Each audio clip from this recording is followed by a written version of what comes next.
Assalamualaikum warahmatullahi wabarakatuh. Di sini saya akan menjelaskan tentang UMKM Pizza Singkong.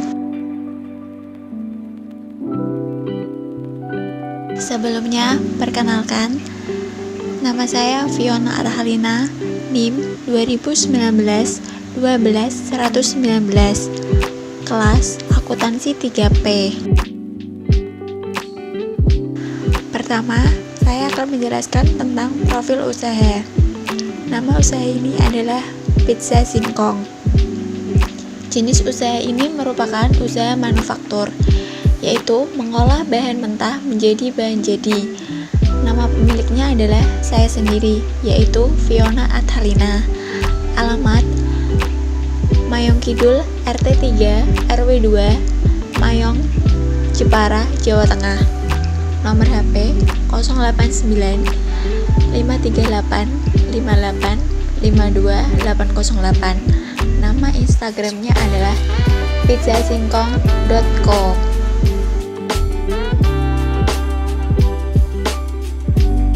Yang kedua, sejarah usaha.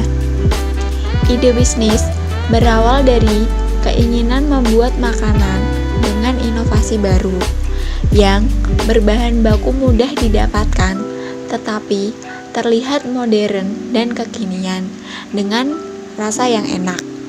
Akhirnya muncullah ide membuat pizza dari olahan singkong. Kenapa kami memilih singkong? Karena singkong banyak didapatkan di daerah tempat tinggal dengan harga yang murah, dan masih banyak warga Jepara yang belum pernah mencoba pizza dari olahan singkong.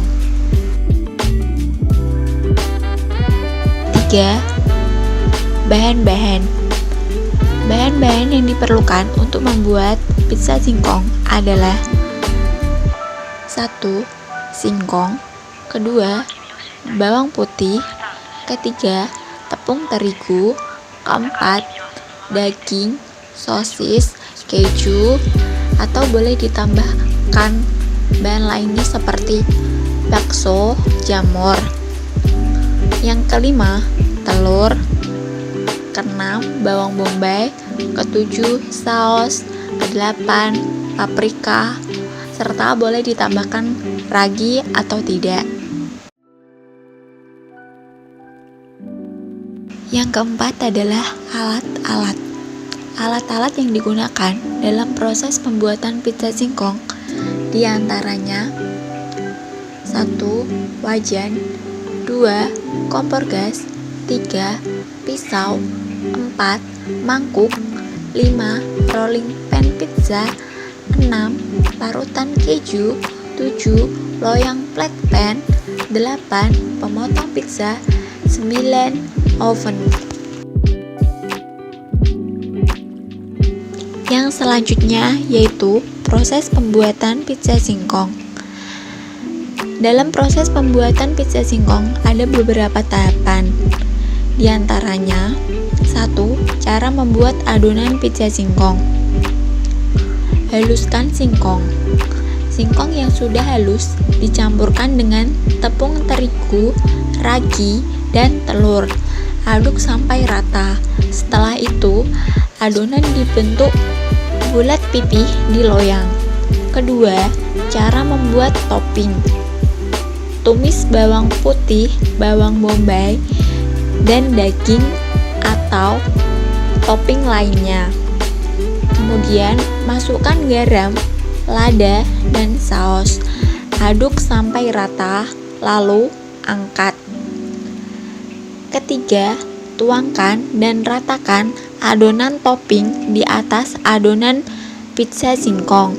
Lalu taburi dengan tomat, keju, dan paprika atau topping lainnya. Proses pembuatan pizza singkong selanjutnya yaitu masukkan adonan ke dalam oven. Tunggu hingga warna kuning kecoklatan. Setelah itu, angkat dan sajikan pizza selagi masih hangat. varian pizza. Di sini kami menyediakan beberapa varian pizza. Di antaranya 1. Double cheese, 2. Pizza klasik, 3. Meat lovers, 4. Beef barbecue. DFD. Berikut ini adalah DFD dari pizza singkong.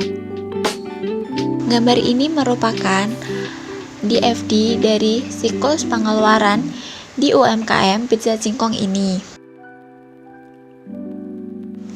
Pengertian siklus pengeluaran.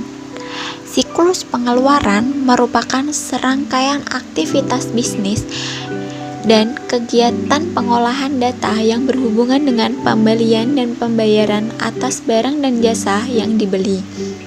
Di dalam siklus pengeluaran terdiri dari 4 aktivitas dasar, yaitu 1. Pemesanan barang dan jasa atau ordering materials, supplies, and service. Kedua, penerimaan barang dan jasa atau receiving supplier invoice. 3. Persetujuan faktur dari pemasok atau approving supplier invoice. Keempat, pembayaran atau cash disbursement. Penjelasan siklus pengeluaran. 1. Pemesanan barang dan jasa atau ordering materials, supplies, and service. Aktivitas permintaan dan pembelian barang dan jasa dilakukan dengan menggunakan dokumen purchase requisition. Dokumen ini berisi daftar pemesanan yang meliputi tujuan pengiriman barang, tanggal pemesanan, nama dan jenis barang, serta kuantitas pemesanan. Prosedurnya adalah tiap-tiap departemen diperbolehkan mengisi dokumen purchase requisition atas persetujuan dari manajernya. Setelah itu, dokumen tersebut diserahkan ke departemen pembelian barang untuk dipesankan. Hal ini dilakukan agar kebutuhan tiap-tiap departemen dapat terpenuhi dan juga merupakan pengendalian perusahaan agar dapat tidak terjadi penggandaan pemesanan barang ke supplier. 2. Penerimaan barang dan jasa atau receiving supplier invoice. Departemen penerimaan bertanggung jawab untuk menerima pengiriman dari pemasok dan juga melapor ke manajer gudang yang bertanggung jawab untuk menyimpan barang. 3. Penyetujuan faktur dari pemasok atau approving supplier invoice.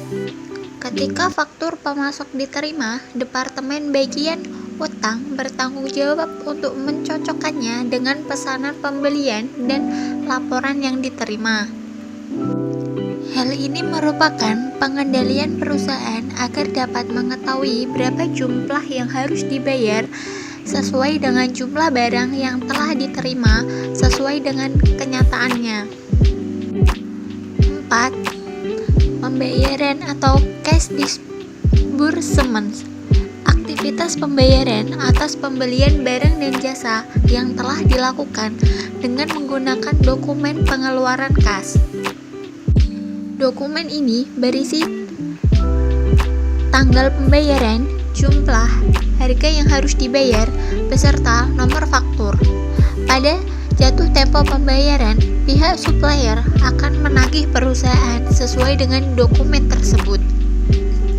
Hal ini merupakan pengendalian perusahaan agar dapat mengetahui jumlah pengeluaran kas perusahaan.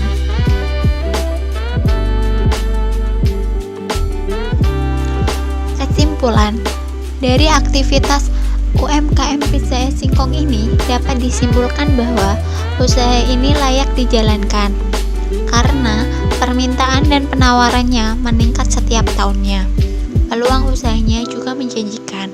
Selain itu, siklus akuntansi pada usaha ini jelas dan terinci karena setiap aktivitas bisnis yang dilakukan selalu terdapat dokumen pencatatan atau pelaporannya.